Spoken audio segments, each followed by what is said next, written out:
Interference is a phenomenon exhibited by all types of waves. When identical waves from two sources overlap at a point in space, the resultant wave intensity at that point can be greater or less than the intensity of either of the two waves. This phenomenon is called interference.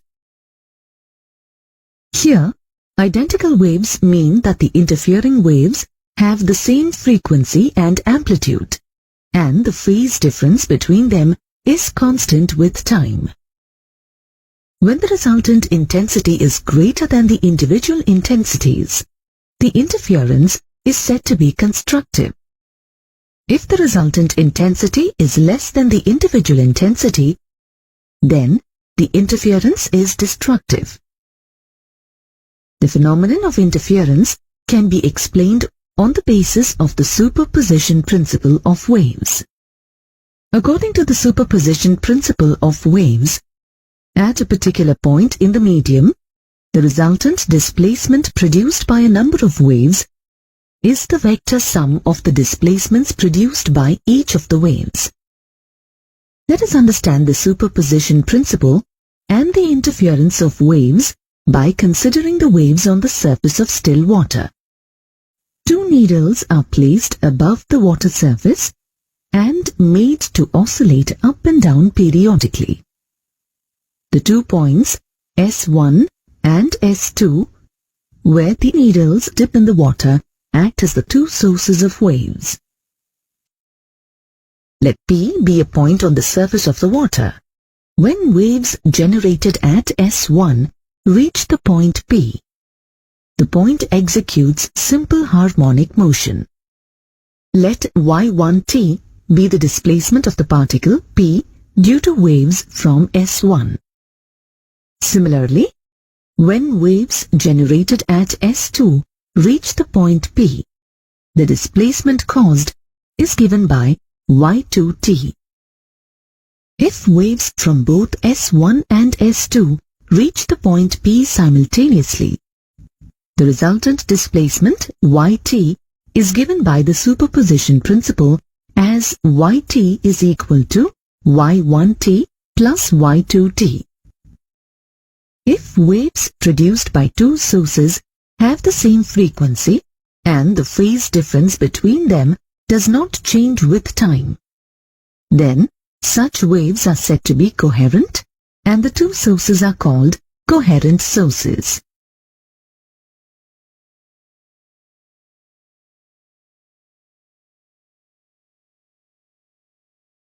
Let us assume that the two sources S1 and S2 are coherent and generate waves of amplitude A and angular frequency omega. Consider a point P on the perpendicular bisector of the line joining the two sources S1 and S2. For such points, S1P is equal to S2P. Since both the sources are at the same distance from P, the waves reaching the point P are also in phase. If the displacement produced at P due to the waves generated at the source S1 is given by the equation y1 is equal to a cos omega t, then the displacement at P due to the waves from S2 can also be represented by y2 is equal to a cos omega t. We know that the intensity of a wave is proportional to the square of its amplitude. Therefore, if I0 is the intensity produced by each of the sources, then I0 is proportional to a square. The resultant displacement at P, y is equal to y1 plus y2. On substituting the values of y1 and y2, we get y is equal to 2a cos omega t. If I is the resultant intensity at P, then I is proportional to 4a square. In terms of intensity of individual waves, I is equal to 4I0. The resultant intensity is 4 times the individual intensities. Hence, we say that the two waves interfere constructively. Now consider a point Q such that S2Q minus S1Q is equal to 2 lambda, where lambda is the wavelength of the waves. Here, 2 lambda is the difference in the distance travelled by the waves to reach the point Q and is known as the path difference. The waves from S2 will reach the point Q 2 cycles after the arrival of the waves from S1. Hence, the path difference of 2 lambda is equal to a phase difference of 4 pi, and the phase difference between the waves arriving at the point Q is equal to 4 pi. If the displacement produced at the point Q due to the waves from S1 is given by y1 is equal to a cos omega t, then the displacement produced by waves from S2 is represented by y2 is equal to a cos omega t minus 4 pi. But this is again equal to a cos omega t. The resultant displacement of Q, y is equal to y1 plus y2. On substituting the values of y1 and y2, we get y is equal to 2a cos omega t, and the intensity will be again equal to 4I naught.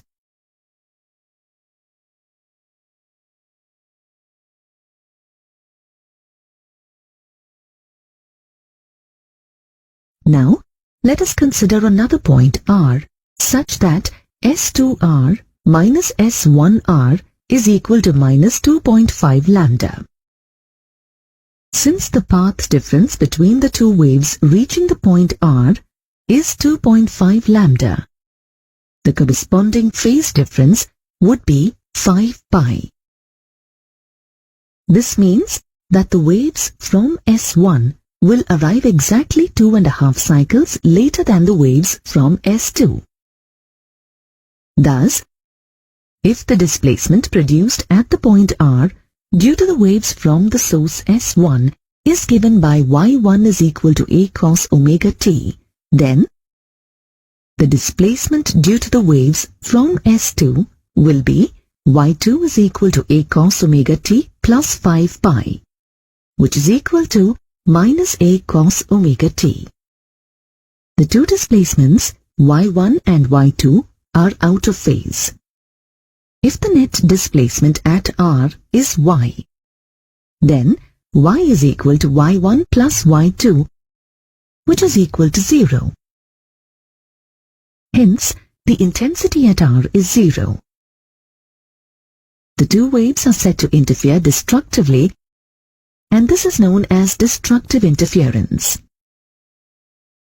Hence, if waves are emitted by two coherent sources like S1 and S2, the general condition for constructive interference of these waves at a point P is the path difference between S1P and S2P must be equal to n lambda, where n is a positive integer. Let this be equation 1. At the point of constructive interference, the resultant intensity is 4 times the individual intensities. If the point P is such that the path difference between S1P and S2P is equal to n plus half into lambda, where n is a positive integer, then we will have destructive interference. Let this be equation 2. For destructive interference, the resultant intensity is equal to 0. Since the two sources are coherent, the resultant intensity at any point does not change with time. If the two sources emit waves continuously, constructive interference takes place at some points and destructive interference at other points. That means, points for which equation 1 is satisfied, constructive interference takes place, and the intensity at those points is 4 times the individual intensities. For other points, where equation 2 is satisfied, we have destructive interference and the intensity is 0.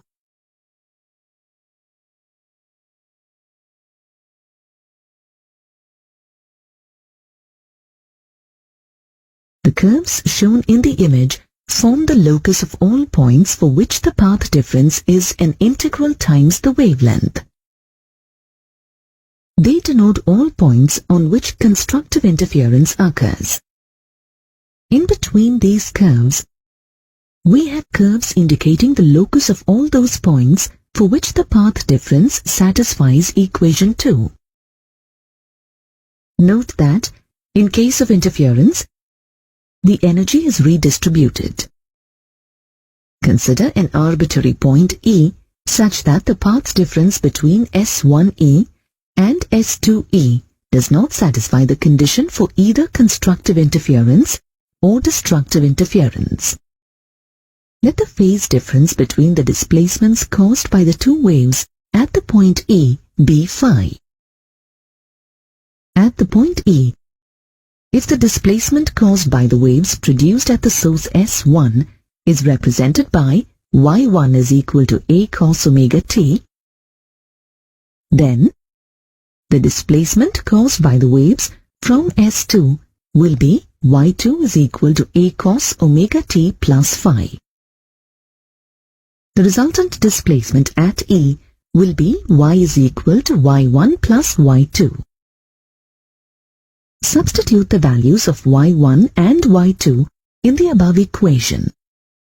And on further simplification, we get y is equal to 2a cos phi by 2 into cos omega t plus phi by 2.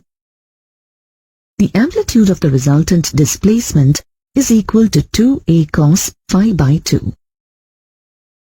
Therefore, the intensity at E is I equal to 4a square cos square phi by 2. This can also be written as 4I naught cos square phi by 2. Let this be equation 3. Equation 3 is a general expression which enables us to find the intensity at any point on the surface. If the phase difference phi is equal to 0, or plus or minus 2 pi, or plus or minus 4 pi, and so on, then cos phi by 2 is 1, and hence I is equal to 4I naught. These points represent the interference maxima. This is the general condition for constructive interference in terms of phase difference. If the phase difference phi is equal to plus or minus pi, or plus or minus 3 pi, and so on, we will have destructive interference leading to zero intensity. These points are the interference minima. This represents the general condition for destructive interference in terms of phase difference. If the two sources are coherent, then the phase difference at any point does not change with time. Hence, the interference pattern formed is stable. If the phase difference phi is not constant and changes with time, then the interference pattern formed will also change with time. The positions of maxima and minima will also change with time. If these changes happen very rapidly, we observe a time-averaged intensity distribution. Mathematically, the average intensity is equal to 4I naught into the average of cos square phi by 2. But we know that if phi of t varies randomly with time, the time-averaged value of cos square phi by 2 is equal to 1 by 2. In such cases, the resultant intensity is given by I is equal to 2I naught. That means the two intensities are just added up. So we need coherent sources to produce a stable interference pattern.